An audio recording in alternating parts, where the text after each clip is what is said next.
Not one, but two big changes announced yesterday. Diamonds are getting a little boost. Is this a good or a bad thing? And we got some new war rules coming. How is this going to affect your teams on offense and defense? We got all the info in this video. And if you're ready for it, Valley Club, you know what to do. Find that like button and let's go smash it. And welcome back to the ValleyFlyin channel. I am ValleyFlyin and I hope you're having a great day. In this video, we're talking all about the changes that were announced yesterday. The changes coming to diamonds and the changes coming to war. But if this is your first time here on the channel, hit that subscribe button for more great Marvel Strike Force content. We have at least 5 Marvel Strike Force videos per week on this channel with announcements like this. We got news videos, question answer videos, gameplay videos, everything to help your experience in Marvel Strike Force. But without further ado, let's get right into these changes coming to diamonds.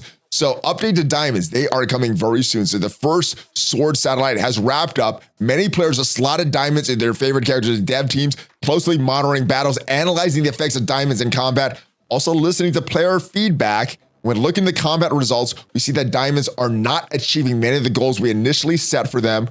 We improved the stats for diamonds to bring the feature closer to intention.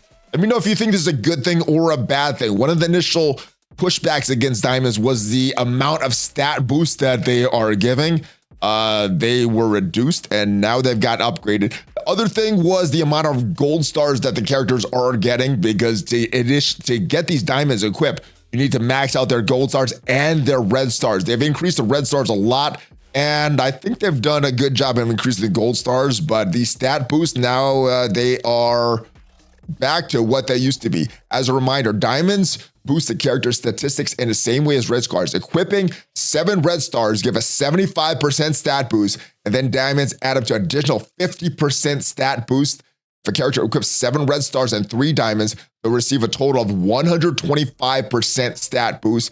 And here are the total stat boosts for diamonds after the update, including the 75% boost from the red stars. So what it is going to be moving forward: level 1 diamonds boost the stats from 15%. It was boosting it by 10% before this update, which means that is from 75% to 85% of your character's stats. You're getting extra. It's going to be 90 now.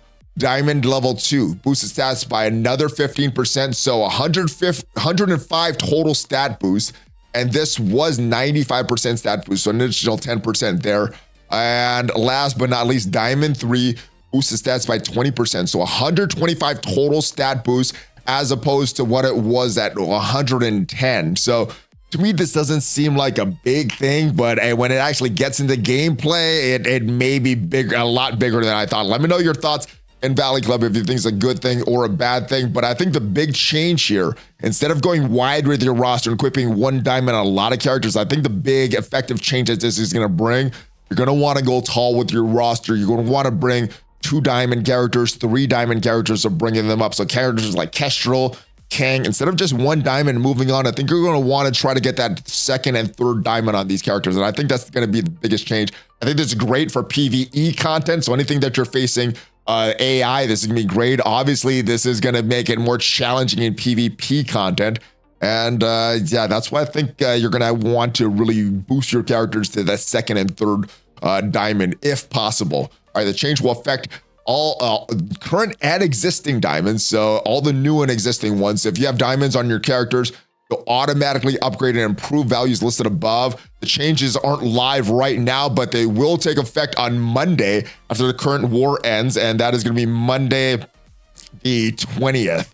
And your TCP may not automatically be updated after the changes are rolled out. However, character stat changes are immediate. The TCP will be updated upon updating any character in your roster. To get a head start, you could buy some offers, ladies and gentlemen. Yes, some, what is it, $100 for 1 diamond orb or something like that? It's crazy, these offers, but that's kind of how these things go. If you want to be the first to get all this stuff, you got to spend a lot, and later on, hopefully they will make it a little bit more accessible to players. Hopefully they bring back this sword satellite often, because that was our main source of all this stuff. And yeah, hopefully they extend it not just to the higher ranks in Cosmic Crucible, but just to all the ranks. All the ranks should have all this stuff.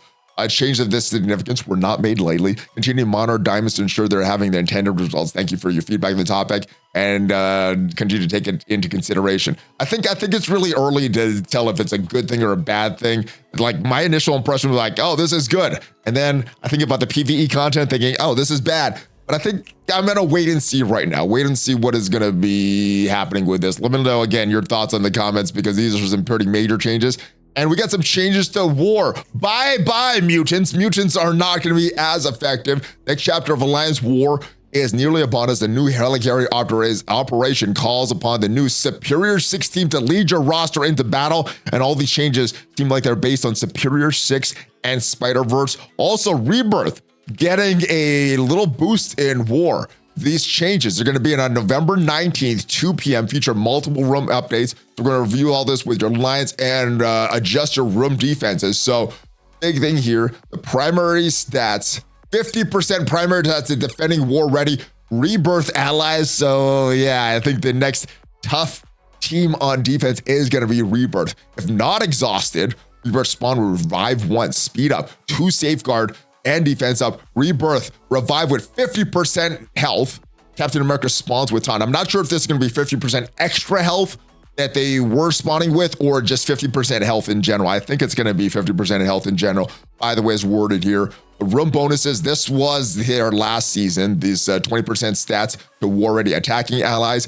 Extra 10% check, war ready, extra 10% to war ready attacking Superior 6 allies. This was Secret Defender allies. So Secret Defenders, pay attention. They're not going to be as good in war coming up once these changes go into effect. The cargo bay looks pretty much the same. 10% stats to defending war-ready allies. 20% bonus instead of to mutant allies is now going to Spider-Verse allies. Same thing with the hangar.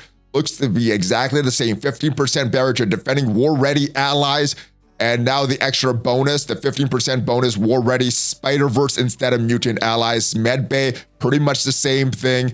Off regeneration to defending war-ready allies. War-ready Spider-Verse instead of mutant allies are getting gained 2 extra regeneration. The barracks, applying offense up to defending war-ready allies. That is exactly the same, but what's changed? War-ready Spider-Verse instead of mutant allies. Getting additional offense up. And the armory, adjacent 20% stats to war-ready ally, defending war-ready allies, 20% extra bonus stats to Spider-Verse allies. Yeah, so Spider-Verse just got a big boost. Let me know if you think this is running symbiotes or the Web Warriors back into the meta. I think you can start to put the Web Warriors on defense now. Maybe. I think Bionic Avengers still can counter them, but with his extra stat boosts, maybe someone has the Bionic Avengers on defense and you could get some sneaky wins there. Agent Venom gets a huge boost because he is Rebirth. He is Spider-Verse, so he's getting all these extra boosts there. And yeah, if you get some extra diamonds on Agent Venom, he's getting double boost by both of these announcements. Now, important note, these new rules will not be visible in-game until the end of season. They will be visible on Monday, November 20th, 11 a.m. Pacific time. So coordinate with your lines, see how you want to organize your new defensive rooms with all this information. So big changes coming to diamonds, big changes coming to war. Let me know your thoughts on all of it, Valley Club. If this video did provide you some value, hit that like button. It is free for you, and it definitely supports the channel. And if you want to see what are the best teams in Marvel Strike Force, ranked from best to worst, you should check out the video up there. I will see you guys next time. Have a great rest of your day. Hulk fist bump. ValleyFlyin out.